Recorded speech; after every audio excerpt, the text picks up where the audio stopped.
세상의 신을 벗고서 주 보좌 앞에 엎드리니 내 주를 향한 사랑과 그 신뢰가 사그러져 갈 때 하늘로부터 이곳에 장막이 덮이네.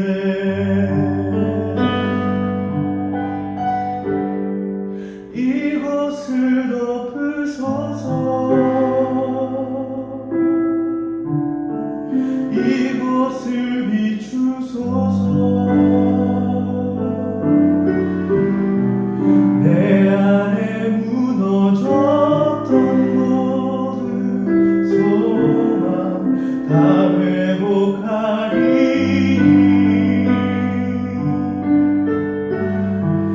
이곳을 지나소서. 이곳을 만지소서. 내 안에 죽어가는 모든 예배 다 살아나리라.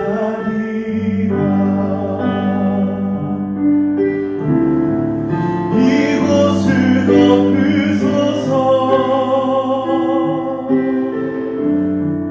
이곳을 비추소서.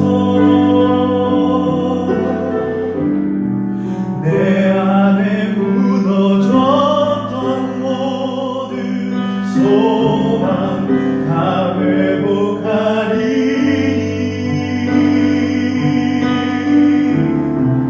이곳을 지나소서. 이곳을 만지소서. 내 안에 죽어가는 모든 예배 다 살아나리라.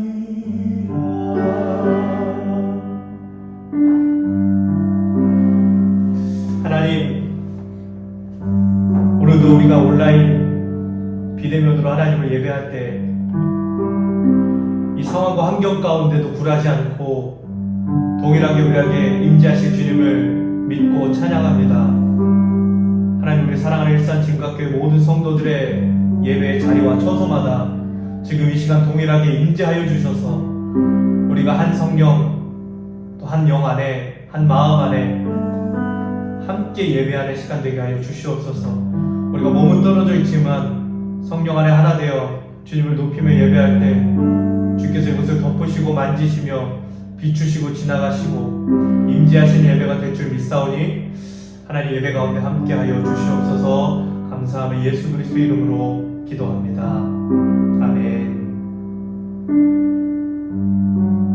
오늘 우리가 함께 살펴본 말씀은 베드로전서 2장 9절에서 12절까지 말씀입니다. 함께 읽겠습니다.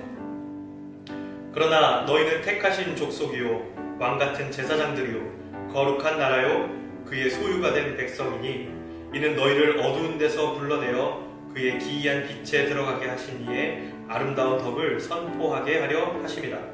너희가 전에는 백성이 아니더니 이제는 하나님의 백성이요 전에는 긍휼을 얻지 못하였더니 이제는 긍휼을 얻은 자니라. 사랑하는 자들아, 거류민과 나그네 같은 너희를 권하노니 영혼을 거슬러 싸우는 육체의 정욕을 제어하라. 너희가 이방인 중에서 행실을 선하게 가져 너희를 악행한다고 비방하는 자들로 하여금 너희 선한 일을 보고 오시는 날에 하나님께 영광을 돌리게 하려 함이라. 아멘. 미국의 일리노이주에 가면 휘튼 칼리지라는 학교가 있습니다. 개신교 계통의 학교인데요. 이 휘튼 칼리지 출신의 유명한 사람들이 꽤 있습니다. 존 월튼이라고 하는 구약학자가 휘튼 칼리지 출신이고, 또 영화 창끝으로 잘 알려져 있는 순교자 짐 엘리엇도 휘튼 칼리지 출신입니다. 이 학교 출신 중에 우리가 잘 아는 가장 유명한 사람이 누구냐면 빌리 그레이엄이라는 목사님이십니다. 한두 번 들어보셨죠? 이 빌리 그레이엄 목사님을 기념하는 박물관이 휘튼 칼리지 내에 있습니다. 근데 이 빌리 그레이엄 기념관에 가면 굉장히 독특한 구조의 건축이 하나 있다고 해요.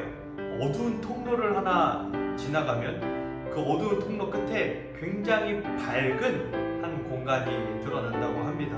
이것은 빌리 그레이엄 센터를 지을 때 건축을 통해 어둠에서 빛으로 부르시는 그 하나님의 은혜를 설명하기 위해 그런 구조의 건축물을 설계해서 지었다고 합니다. 오늘 본문을 보면 우리를 어두운 데에서 불러내어 그의 기이한 빛으로 들어가게 하신 분에 대한 설명이 본문 안에 있습니다. 오늘은 바로 이 불러냄에 대한 이야기를 하려고 합니다. 사실 성경을 보면 굉장히 다양한 불러냄에 대한 스토리가 있어요. 하나님께서 아브라함을 갈대아 우르에서 불러내셔서 약속의 땅 가나안 땅으로 인도하시는 장면을 우리가 보았습니다. 또 있죠. 하나님께서 모세와 이스라엘 백성들을 애굽이라는 곳에서 불러내어서 광야로 이끄시는 장면도 우리가 잘 알고 있습니다. 또 하나님께서 바벨론에서 포로 생활하고 있는 이스라엘 백성들을 불러내어서 예루살렘으로 귀환시킨 장면도 우리가 성경 속에서 보았습니다.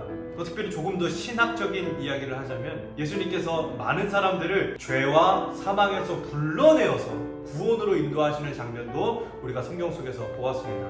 하나님께서 이렇게 많은 사람들을 불러내신 이유가 뭘까요? 그들을 하나님의 백성 삼으시기 위해서 불러내셨습니다. 아브라함을 가나안으로 부르셔서 언약을 맺으시고 이스라엘이라는 선택받은 백성들을 세우셨어요. 또 하나님께서 모세를 불러내셔서 광야로 인도하신 후에 율법을 통해 이스라엘을 하나님의 백성 삼으신 장면도 보았습니다. 바벨론의 포로로 있었던 이스라엘 백성들을 불러내셔서 폐허가 된 예루살렘으로 귀환시키신 후에 내가 너희를 절대 버리지 않는다. 백성을 향한 하나님의 사랑을 확증시키신 장면도 우리가 보았죠. 또 특별히 예수님께서 십자가와 부활을 통해 죄와 사망에 매여 있었던 우리를 하나님 나라의 새 백성으로 창조하신 예수님의 복음에 대해서도 우리가 잘 알고 있습니다. 우리가 이러한 성경의 이야기를 통해서 알 수 있는 것은 우리가 하나님이 부르신 자리에 서 있을 때 그때 우리가 비로소 하나님의 백성이 된다는 사실입니다. 우리가 하나님의 부르신 자리에서 하나님이 백성이 된다는 것은 무슨 이야기일까요? 그만한 책임이 주어진다는 거죠. 백성은 백성으로서의 책임이 있는 겁니다. 그럼 하나님의 백성의 책임은 무엇일까요? 바로 거룩함입니다. 베드로전서 1장 16절을 보시면 이런 말씀이 있어요. 내가 거룩하니 너희도 거룩하라. 이게 하나님의 백성이 가져야 할 책임입니다. 거룩함. 그렇다면 우리가 이런 생각을 해봐야 합니다. 우리는 어떻게 거룩해질 수 있을까? 우리가 오늘 읽은 본문을 보면 이러한 표현이 있어요. 택하신 족속, 왕같은 제사장, 거룩한 나라, 하나님의 소유가 된 백성이다. 각각의 내용들을 다 살펴보기보다 한 가지 중요한 주제로 묶을 수 있다는 것을 알 수 있습니다. 그게 뭘까요? 하나님의 소유라는 거예요. 우리가 하나님의 소유가 되었을 때 우리의 속성 자체가 달라집니다. 프리미엄이라는 말을 들어보셨는지 모르겠어요. 어떤 일정한 가치에 무언가는 덧붙여주는 것을 의미하는 거예요. 요즘 넷플릭스에 마이클 조던을 다루는 다큐멘터리가 인기를 끌고 있습니다. 그러다 보니까 자연스럽게 마이클 조던에 대한 관심도 더 높아지고 있는 상황이죠. 최근에 미국의 한 경매에서 마이클 조던이 신었던 한 운동화가 무려 53만 달러, 우리나라 돈으로 약 7억 원에 낙찰되었다는 뉴스를 보았습니다. 제가 신은 신발 지금 당근마켓에 올리면 7천 원도 받을까 말까 하겠죠? 단순히 한 운동화인데 7억이나 주고 산 이유가 뭘까요? 프리미엄 때문이에요. 특별히 그 운동화는 마이클 조던이 덩크슛을 하고 백보드를 깨트렸을 때 신었던 운동화라서 그만큼 비싼 값을 매겼다고 해요. 그 운동화 밑창을 보면 백보드 유리 조각이 여전히 박혀있다고 합니다. 그 프리미엄 때문에 그 운동화가 7억 원의 가치를 가질 수 있게 되는 거예요. 그게 바로 프리미엄입니다. 우리는 하나님의 프리미엄이 붙은 사람들이라고 볼 수 있겠죠. 우리 모두는 다 평범한 사람이지만 우리 각 사람을 하나님이 불러내셔서 하나님의 소유로 삼으실 때 우리는 놀라운 가치를 지닌 존재가 됩니다. 그 가치가 바로 거룩함이라는 가치예요. 우리가 하나님의 소유가 되었을 때 우리는 거룩한 존재가 될 수 있는 겁니다. 그렇다면 하나님께서 우리를 하나님의 소유로 부르신 이유를 알아야 되지 않겠습니까? 하나님이 우리를 왜 하나님의 소유로 삼으셨을까요? 그것은 하나님의 아름다운 덕을 선포하게 하시려고 우리를 하나님의 소유로 삼으신 겁니다. 2020년 우리는 코로나19라는 사상 초유의 사태를 마주하고 있습니다. 코로나로 인해서 많은 교회들이 또 많은 성도들이 굉장히 불안해. 특별히 교회에 모이지 못하게 하고 예배하지 못하게 하는 이런 상황 가운데 우리의 신앙과 우리 믿음의 근간이 흔들리기도 합니다. 그런데 저는 이 코로나 사태를 통해서 하나님이 우리를 새롭게 불러내시는 장소를 발견하게 되었습니다. 그게 어딜까요? 바로 교회 밖입니다. 교회 밖으로 우리를 불러내고 계십니다. 우리는 하나님의 부르신 자리에 있을 때 비로소 하나님의 소유가 된다고 말씀드렸어요. 만약에 하나님께서 우리를 교회 밖에 부르셔서 교회 밖에 세워놓으셨다면 우리는 교회 밖에서도 하나님의 소유입니다. 우리는 이렇게 착각합니다. 교회밖에 정답이 없다. 교회밖에 예배할 수 없다. 교회밖에 은혜가 없고 교회밖에 교제할 수 없다. 그러나 어느 날 하나님이 우리를 교회 밖에 불러 세워놓으셨다면 이야기는 좀 달라지지 않겠습니까? 하나님이 우리를 교회 밖에서 예배하게 하시고 하나님이 우리를 교회 밖에서 교제하게 하시고 하나님이 우리를 교회 밖에서 하나님의 백성으로 살아가게 하신다면 교회 밖에서 우리는 하나님의 백성으로서의 책임과 사명을 다해야 되는 겁니다. 이 책임이 무엇이라고 말씀드렸죠? 바로 거룩함입니다. 우리가 교회 안에서 우리끼리만 예배하고 우리끼리만 교제하고 우리끼리만 은혜를 누리는 삶에서 이제 벗어나 교회 밖에서 진정한 의미의 하나님의 백성, 거룩한 삶을 살아갈 때 우리를 통해 많은 세상의 사람들이 하나님께 영광을 돌리게 되는 것입니다. 우리가 오늘 읽은 본문의 마지막 부분을 보면 이런 말씀이 있습니다. 너희가 이방인 중에서 행실을 선하게 가져 너희를 악행한다고 비방하는 자들로 하여금 너희 선한 일을 보고 너희의 착한 행실을 보고 너희의 거룩한 삶을 보고 하나님께 영광을 돌리게 하라. 이것이 하나님이 우리를 교회 밖에 부르고 세우신 이유가 아니겠습니까? 우리는 우리가 교회 안에 머물 때 진짜 하나님의 백성이라고 착각합니다. 우리는 우리가 교회 안에 머물러 있어야 진정한 예배를 드릴 수 있다고 착각해요. 우리는 우리가 교회 안에 있을 때에만 진정한 교제가, 진정한 사랑이 이루어진다고 착각합니다. 그러나 우리가 하나님의 부르신 자리에서 그 거룩한 삶을 살아갈 때 우리가 진정한 하나님의 백성으로서의 정체성을, 책임을 다할 수 있는 거예요. 모든 사람들이 교회를 욕하고 손가락질하고 있는 이 시대 가운데 우리를 부르신 그 교회 밖에서 우리가 할 수 있는 최선은 무엇이냐? 거룩하게 살아가는 것입니다. 깨끗하게 살아가는 거예요. 그래서 더 이상 욕먹지 않고 하나님께 영광 돌릴 수 있는 하나님의 참된 백성으로서 우리의 주어진 삶의 자리에서 살아가는 그 책임을 다할 때 우리는 하나님의 덕을 선포하는 하나님의 참된 백성으로 살아갈 수 있게 되는 것입니다. 이제 우리 일산증각교회 성도님들, 코로나로 인해서 교회에 모이지는 못하지만 우리가 함께 예배할 수는 없지만 하나님이 우리를 세우신 그 교회 밖 자리에 머물러서 그 주어진 삶의 자리 가운데 우리의 거룩함을 통해 많은 사람들이 하나님께 영광을 돌리게 하는 거룩한 통로로서의 사명을 온전히 감당하시는 저와 여러분 되기를 간절히 소망합니다.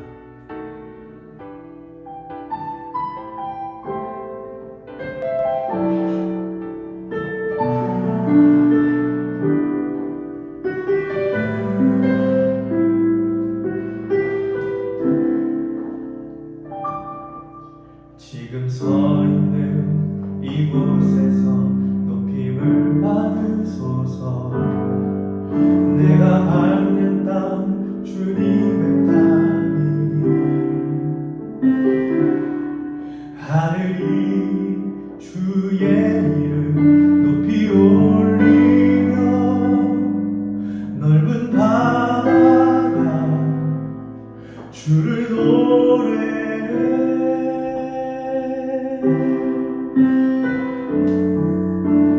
모든 만물 주를 경배해.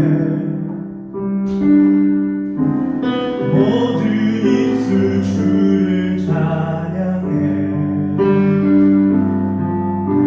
천지를 만드신 만물의 통치자 높임을 받으소서.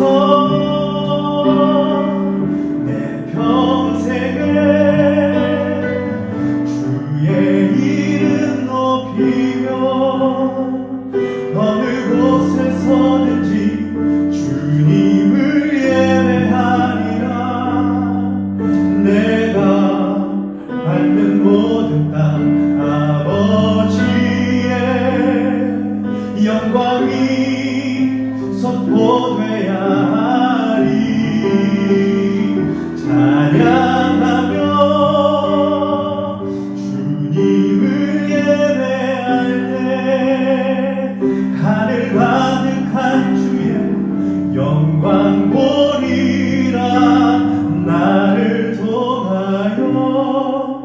나의 입술을 인하여 주의 이름 높임을 받으소서. 내 평생에 주의 이름 높이며 어느 곳에서든지 주님을 예배하리라.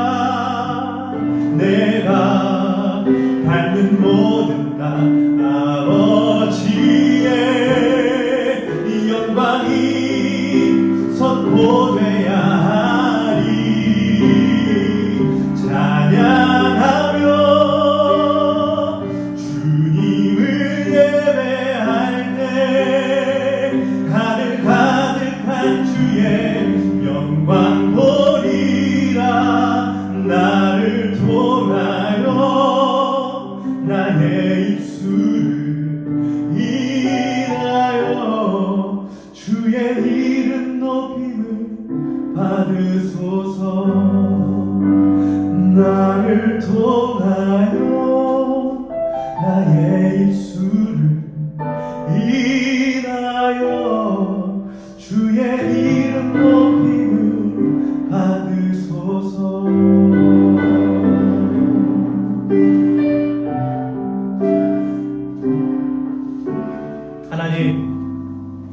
하나님께서 이제 우리를 부르신 그 자리, 그것이 교회 안이든 교회 밖이든 어느 곳에서든지 주님을 높이며 찬양하며 예배할 때 우리를 통하여 하나님 영광 받게 되실 줄 믿습니다.